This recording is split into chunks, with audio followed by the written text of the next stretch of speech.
आप लोग भी कश्मीर से लौट रहे हैं? हाँ जी सर, हम कश्मीर से लौट रहे हैं। कहाँ के हैं आप? भोपाल के। और कब गए थे? हम गए थे 17 तारीख को। और कब लौटना था पहले आपको? हमें सर लौटना तो था 28 तारीख को लौटना था। क्यों आज ही आ गए? मगर आज आ गए कि वहाँ का माहौल बहुत ज़्यादा खराब होते जा रहा है, इसलिए हम लौटे आए। क्योंकि जो कारनामा हुआ, वहाँ जो गोलीबारी हुई है वो हमारे सामने ही हुई है। हाँ, हम लोग वहीं पहलगाम पे ही थे और कुछ मतलब ज़्यादा 4 यहाँ से वो चौराहे तक के गोलियां चल रही थी और हम लोग यहाँ खड़े हुए थे। बच्चों आपने देखा? हाँ, हमने हमारे सामने देखा मारते हुए, हमारे सामने देखा मारते हुए उन लोगों को, और हम लोग भी वहीं पे थे। फिर जब आवाजें आई तो फिर हम लोग वहाँ से भागे। वो बेचारा एक घोड़े वाला था जो खत्म हुआ है, वो बेचारे ने बहुत मेहनत करी, बहुत बचाया भी लोगों को। कौन जो खत्म हुआ उसको देखा आपने? हाँ, देखा है उसको भी, हमारे सामने खत्म हुआ वो भी, हम लोग भी वहीं थे। और जो वो घोड़े वाला जो बेचारा जो खत्म हुआ है उसको तो उन्हें एक लड़के की जान बचाने के चक्कर में खुद को गोली मार दी उन लोगों ने। और एक कैमरामैन भी थे, एक कैमरामैन भी थे जो 4 फैमिली को प्रोटेक्ट कर रहे थे, तो उनको गोली लग गई इस वजह से। वो वहीं कश्मीर के लोकल के ही थे, वो हमारे सामने ही हुई और जैसे अटैक हुआ तो फिर हम भागे चारों, सब साथ में ही थे हम लोग। वहाँ से आवाजें आने लगी तो हम वहाँ से निकल गए। फिर हम वहाँ से निकल गए, तुरंत निकल गए थे वहाँ से। बहुत तेज गोली की फायरिंग की आवाज आ रही, धड़ धड़ धड़ धड़ धड़ धड़। और ये घोड़े वाले और जिनके साथ आप गए थे वहाँ के लोकल लोग वो थे या भाग गए? वो तो सब अपने वहाँ सब बंद करके और निकल गए थे। वो भी बेचारे बहुत मेहनत, बहुत बचाया उन लोगों ने, लेकिन फिर उन लोग काफी आधे लोगों को तो उन्होंने बाथरूम में या किचन में कहीं बंद करके अंदर छुपा दिया था। उन लोगों ने भी बहुत मेहनत करी है, वहाँ पर बहुत खतरनाक तरीके से फायरिंग हो रही थी। वहाँ के लोकल लोगों ने, कश्मीरियों ने बहुत मेहनत करी। वहाँ के जो लोकल कश्मीरी थे उन लोगों ने बेचारे ने बहुत बीच बचाव करा, मगर वो कहाँ से उतर के अगर कहाँ कैसा क्या उन लोगों ने गोली चालू करी। जब हम लोग वहाँ पर फायरिंग की आवाज आई तो फिर हम लोग भागा। हमने जब देखा तो वो गोली मार रहे थे खड़े होके। 4 थे वो, जिसमें कि 3 वो तो पहले तो ड्रेस में आए थे, फिर उन लोगों ने वहाँ ड्रेस उतारी, फिर उन्हें जब बंदूक दिखाई तो जब इंसान डरा वहाँ पर, फिर उन्होंने फायरिंग चालू कर दी थी। एक के बाद एक फायरिंग चालू स्टार्ट कर दिया उन्होंने। फिर हम लोग भी वहाँ से गाड़ी ले फटाफट भागे वहाँ से। हम लोग घोड़े वालों ने कहा आप लोग इधर से निकल जा करके, तो हम लोग फिर भाग लिए थे वहाँ से। कश्मीरी सबने बहुत, कश्मीरी के जितने भी लोग थे वहाँ जो मौजूद थे कश्मीर के लोग, उन्होंने भी बहुत मेहनत करी, बीच बचाव करा, सबको बचाने की कोशिश करी, पर वो बहुत खतरनाक तरीके से फायरिंग कर रहे थे वहाँ पर। चलिए ठीक है, आपने बात की, इसका शुक्रिया। आप लोग कहाँ से आ रहे हैं? मैं श्रीनगर से आ रहा हूँ।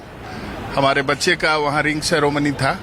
अच्छा। और रिंग सेरेमनी हमारा था, उसको कंप्लीट करने के बाद हम लोगों ने प्रोग्राम बनाया था पहलगाम जाने का, लेकिन गाड़ियां नहीं मिल पाई हम लोगों को। इसके बाद हम लोग निसात गार्डन घूमने लगे। निसात गार्डन घूमने के क्रम में मालूम हुआ कि वहाँ अटैक हुआ है, 2-3 आदमी उसमें मारे गए।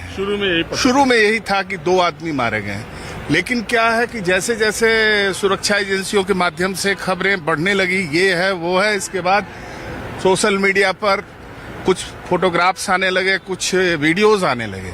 इसके बाद तो पूरा कश्मीर लगा कि ठप, एकदम आवाजाही बिल्कुल बंद हो गई, गाड़ी घोड़ा का मूवमेंट कम हो गया।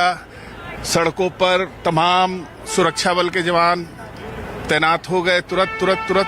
अप्रत्याशित, ऐसा किसी ने सोचा नहीं था कि लगातार इतना शांति। बहुत सारे पर्यटक खुश होकर के वहां जा रहे थे कि गर्मी में वहां ठंडी में आनंद ले। तो आप अपने बच्चे की रिंग सेरेमनी करने श्रीनगर गए?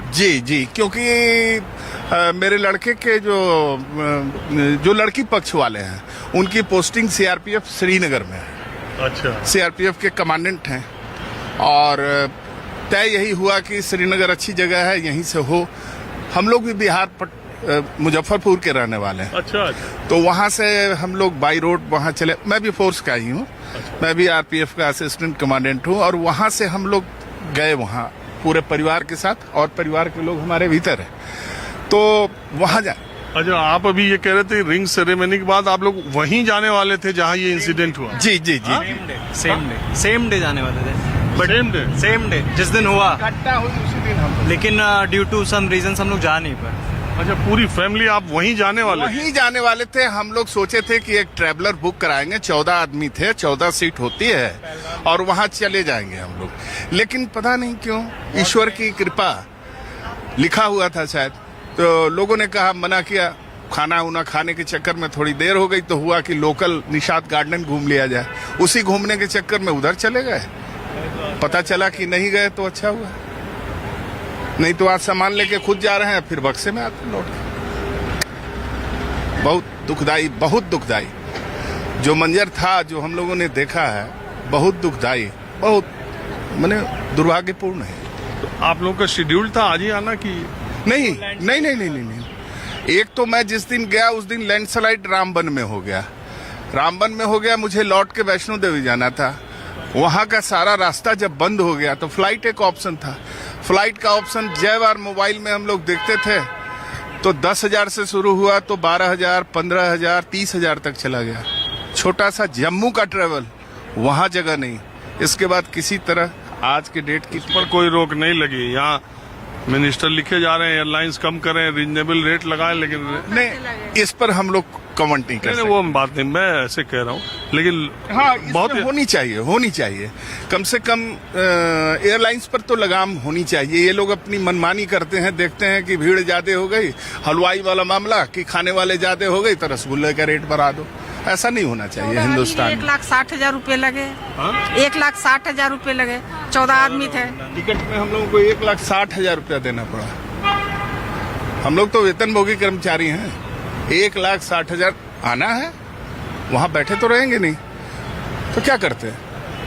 मोबाइल से कुछ पैसे मंगाए रिश्तेदारों से, फिर टिकट लिया, तो सब आदमी आ रहे हैं। अच्छा, एक बात हमको बताइए, आपने रिंग सेरेमनी जब की श्रीनगर में, तब तो ये घटना घटी नहीं थी? जी नहीं, कोई नहीं जानता था। हाँ, वो कोई नहीं। मैं ये कह रहा हूँ कि तब आपके दिमाग में ये था कि शादी भी श्रीनगर से हो तो ठीक है?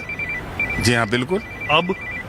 अब नहीं, अब बिहार, पटना या मुजफ्फरपुर, बस अब श्रीनगर नहीं, दोबारा कोई रिस्क नहीं लेंगे हम लोग तो रिस्क ले सकते हैं, लेकिन पूरा जनरेशन पीछे, सारे बच्चे हैं, कल हो कि कोई उठाने वाला नहीं, ऐसा नहीं। चलिए, आप लोगों ने बात की, इसका बहुत शुक्रिया। धन्यवाद सर, धन्यवाद।